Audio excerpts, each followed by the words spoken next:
Greetings viewers, if you click the video link, you're here to listen to me talk about AEDs. What are they and how do they work?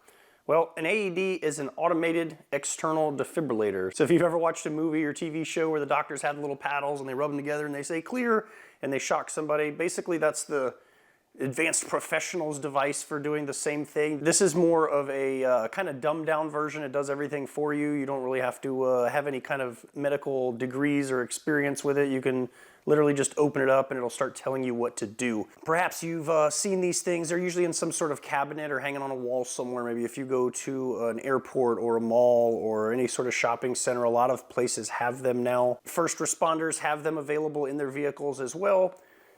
They do come in different shapes, sizes, brands, so they're going to be different colors. They may not be the exact same thing I'm showing you here, but they all generally function pretty much the same. Again, they each have their own little quirks or things that are maybe a little bit different about them. This particular one that I have here does come in kind of a soft case that has extra attachments and stuff. The ones you may encounter in the wild may just be the unit themselves. It may again have some extra stuff that I don't even have here. So we'll go ahead and take a look at this. This one's made by Cardiac Science.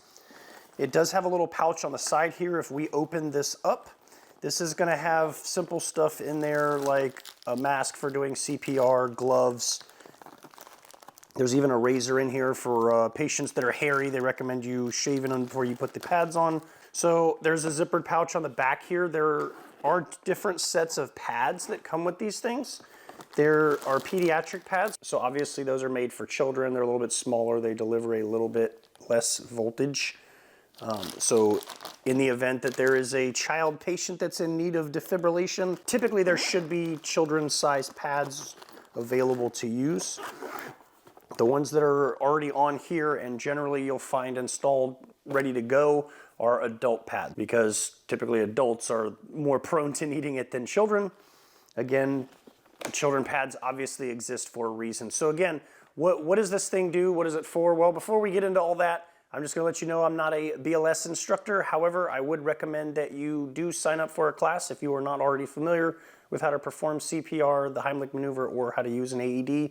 That'll actually give you a chance to get some hands-on experience and practice with one of these and learning how to use it officially. I'm just kind of going over an overview of what this thing is and how to use it. Basically, again, if you've seen one when you're out and about and you don't know how to use it, when an emergency happens and everybody's scrambling around and nobody knows what to do, that's not a good time to start trying to read instruction manuals and figure things out. So you can have a little bit more education maybe than some other people that are scrambling and screaming and don't really know what to do and are not providing much help in a given scenario. So first of all, when would you even think about breaking one of these out? Well, clearly, unless you have some sort of X-ray vision where you can look inside somebody's chest and see what their heart is doing, you're not gonna know. Generally, the signs are gonna be the person just falls down and they're unconscious and you don't really know what's going on from there. So the way these things work is basically your heart has a set rhythm that it kind of beats to and it just maintains that. And if something gets out of whack, electrical signals aren't firing properly, and instead of that normal rhythm, the heart just kind of is pulsating and flopping around, and you need to give it a little bit of a jump start. So if somebody does not have a pulse at all, there is no heartbeat, the heart is completely stopped, this will not work. It will not do anything. You can attach it, you can hook it up, and it's gonna say, nah, I'm not shocking anybody. So you're gonna have to, again, at that point, know how to do CPR, which I would, again, recommend learning from a certified instructor in that area. So again, the heart's doing its kind of little flopping around thing. This thing gives it a little shock, kind of like when your kid's acting up, you give them a little reset, and it kind of shocks it and gets it to go back into its normal rhythm, or at least that's the idea behind it. And generally when this thing works, which a lot of the times it does, all of my experiences I've had ever using it or seeing it be used, it has worked successfully and at least able to bring the person back so that they can get moved on to some more advanced medical care. So again, this thing it's called automated because as soon as you open this thing up, it's gonna start talking to you. That's the reason I haven't done that yet, because I didn't want it over talking me and kind of screwing up the audio a little bit. So when we open it up, I'll show you and you can listen to it. So again, that's for people that don't really know what they're doing or how to use it, or maybe they're the adrenaline's dumping and they're kind of panicked. It actually gives you voice prompts the second you open it. It'll tell you stay calm, call 911, make sure you do this, and it goes through all the steps.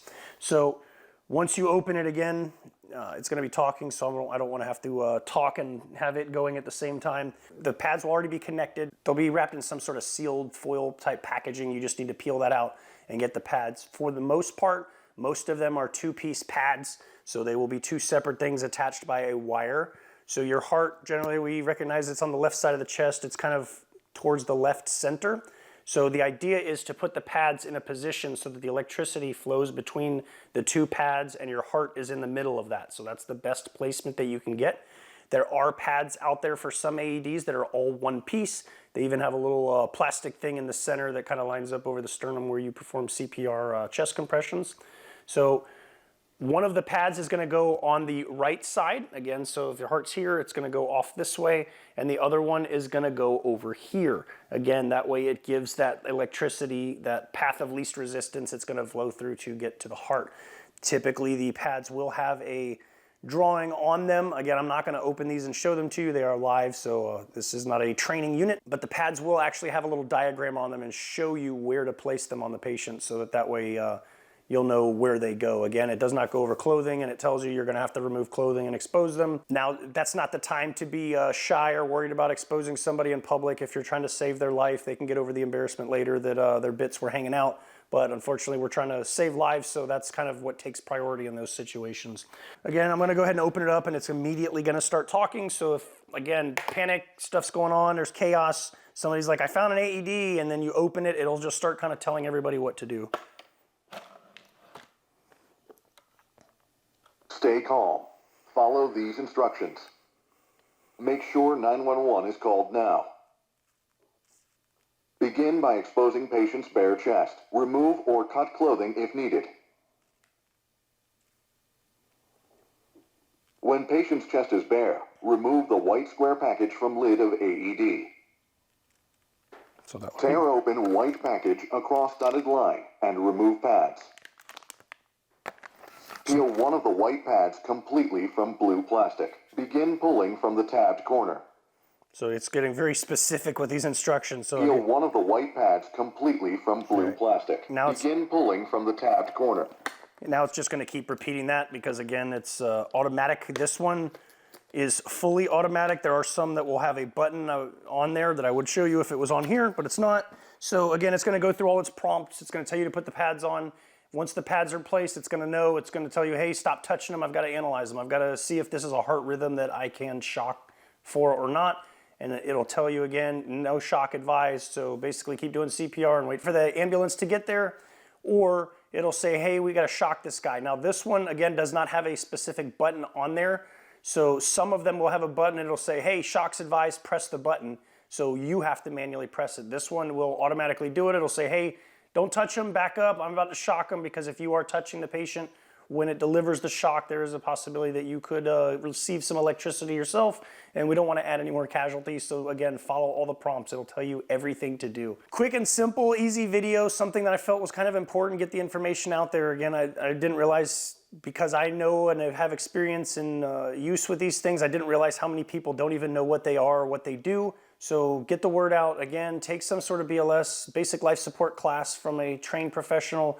Get hands-on so you can step up and potentially save somebody's life in their time of need, just as you would hope that somebody would do for you if the tables were turned. So anyway, I'm going to call the video here. So if you've made it this far, thanks for watching. I appreciate it. Hopefully you learned something, found something useful in it. If you have any further questions or feel like I didn't cover something, please feel free to let me know down in the comments below, and I will be glad to get back with you as soon as I can. So with that, thanks for watching, and we'll catch you in the next video.